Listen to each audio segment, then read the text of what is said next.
Alright, today we're just going to look at some sparring, and I'm just going to point out a few things. Right now, I'm just kind of throwing some light kicks, some light punches out there. We're not really going 100% right now. We don't have shin guards either, so definitely not going 100%. Let's see. I get kicked really hard one time. I switched stances because it actually really hurt my leg. It hurt to walk the next day. Yeah, so I'm just switching stances now, throwing these jabs out there, throwing the lead leg kicks. I'm more of a boxer than Muay Thai or kickboxing. I'm still working on it. So I'm just trying to control the distance. I'm trying to time his kicks because he's throwing a lot of roundhouses at my leg. The leg kicks will start to add up if you don't figure out a way to deal with them. So I check that one, press forward with the punches. I actually dropped my right hand right here. When I checked that kick to throw the jab, I dropped it right there. I'm going to try not to do that again because that could probably get me knocked out. If you walk into kicks, they don't hurt as much either, and rather than just standing there taking them. Yeah, let's see, just keeping the jabs, keeping the punches in his face through a leg kick. Yeah, so just throwing stuff out there. I saw Anderson Silva do something similar to that. He would kind of just like flail his arms in front of the guy, get the guy thinking, and then throw some real punches in there. I like to try different things out in my sparring. It gets you better when you try things. It also gets you punched in the face sometimes, but that's why you practice things in sparring and watch film and look over it. Make sure you don't do those things again that get you punched in the face or get you hurt. Grabbed onto his head there. I like to do that a lot in boxing, actually. Yeah, so he's more of a kickboxer. He's going to throw another kick at me sometime soon. I like to counter punch. I think he throws a roundhouse. I catch his kick somewhere around here. Still timing it. Yeah, I catch this kick. I didn't go too crazy. I just threw him over. Didn't need to sweep him or anything.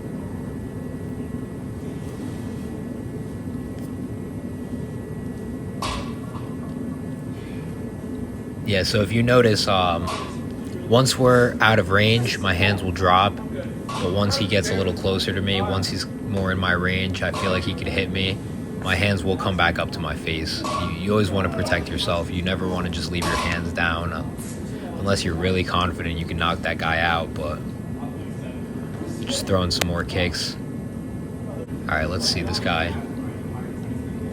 I believe this might have been SHOOTBOXING. So we weren't throwing any kicks, just punches and takedowns.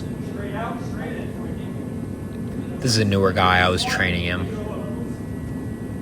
About a month of experience. I taught him a 1-2 to a double leg, so you'll see him try that right now. Yeah, so that was a pretty decent attempt at a takedown. I let him get it here. I'm not sprawling my hips back all the way. I'm not really fighting too hard, but he gets the takedown.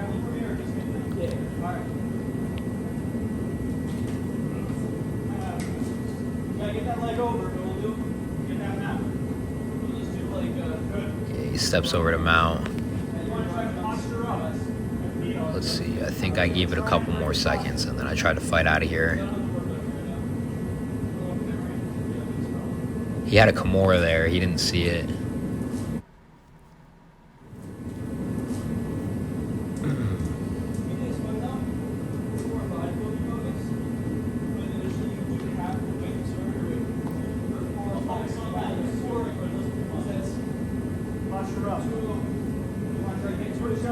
Alright, yeah, so I start fighting out. I get the top position. I think now I pass his guard. I push down on the knees and knee slice. Yep, right there. Control the head.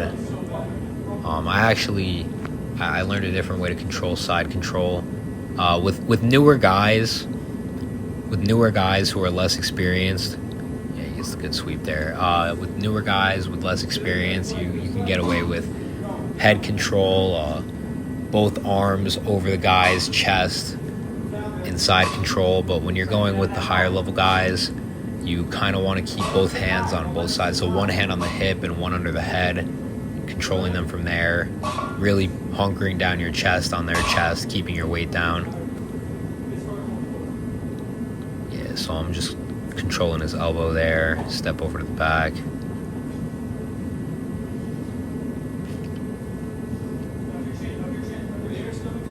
Yeah, I'm gonna speed it up a little bit here so that you get to the part where he kind of hips out. All right, so now he finally turns his hips and attempts to make an escape. He gets that underhook, I believe, and tries to stand up. Yeah, that was pretty good, pretty decent. So he stands up, we're back to neutral, just striking again. Yeah, so he's doing a good job keeping his hands up, staying tight. I'll give him that. He's doing a great job keeping his hands up, keeping those elbows tight. He'll occasionally drop his hands when he throws punches, but he's looking a lot better than when he started. Now right here, I throw that same body shot probably like 3 times. He's just got to move or maybe return the favor, throw a punch back, but he's kind of just standing in the same spot with his stomach all wide open and stuff. Yeah, that kind of concludes that round.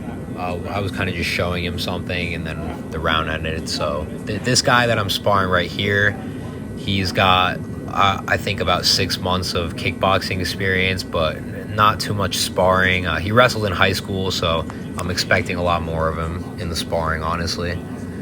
So yeah, he's keeping himself covered for the most part, but he drops his hands when he throws punches, which can be a problem, get him punched in the face.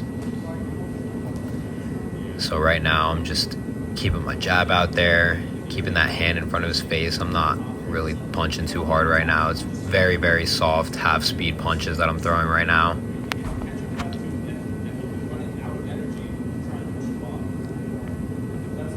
Yeah, it almost looks like we're playing right now. Yeah, I won't lie, I got lazy with this one. I went for a crappy throw and just ended up getting thrown myself.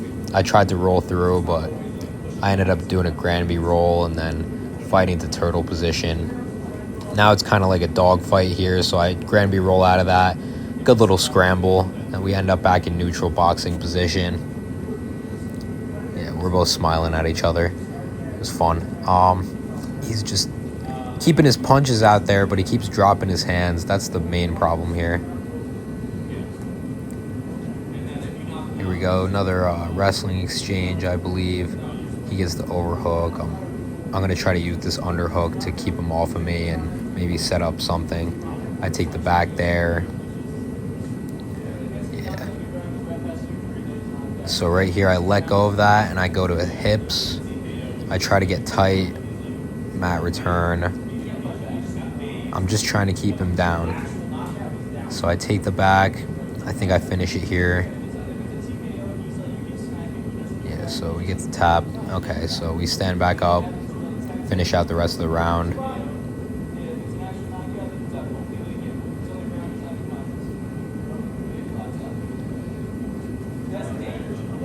Honestly, you can tell that I'm really throwing my strikes with half speed, half power, barely anything. I keep an open hand when I throw my punches. I never close my fists unless we're like really sparring hard. I go for a takedown there, I get it, take the back. I actually get really lucky here because I drop my head. He actually goes down to the knee, and once he drops his knee, I'm able to step around. Like I said, I actually got very lucky there. I should be very upright. My wrestling coach would be really mad if he saw that.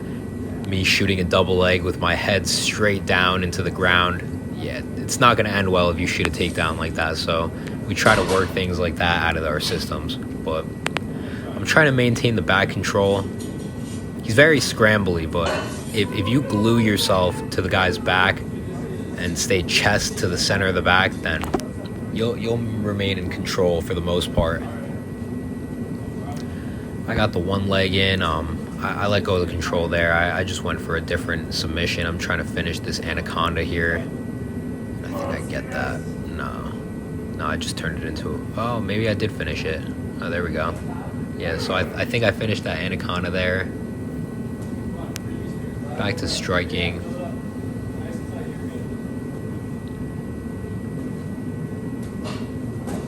I go for a little Imanari roll there. I wasn't really expecting much, but, you know, like I said before, try things. And then I turn that into a takedown, take the back again.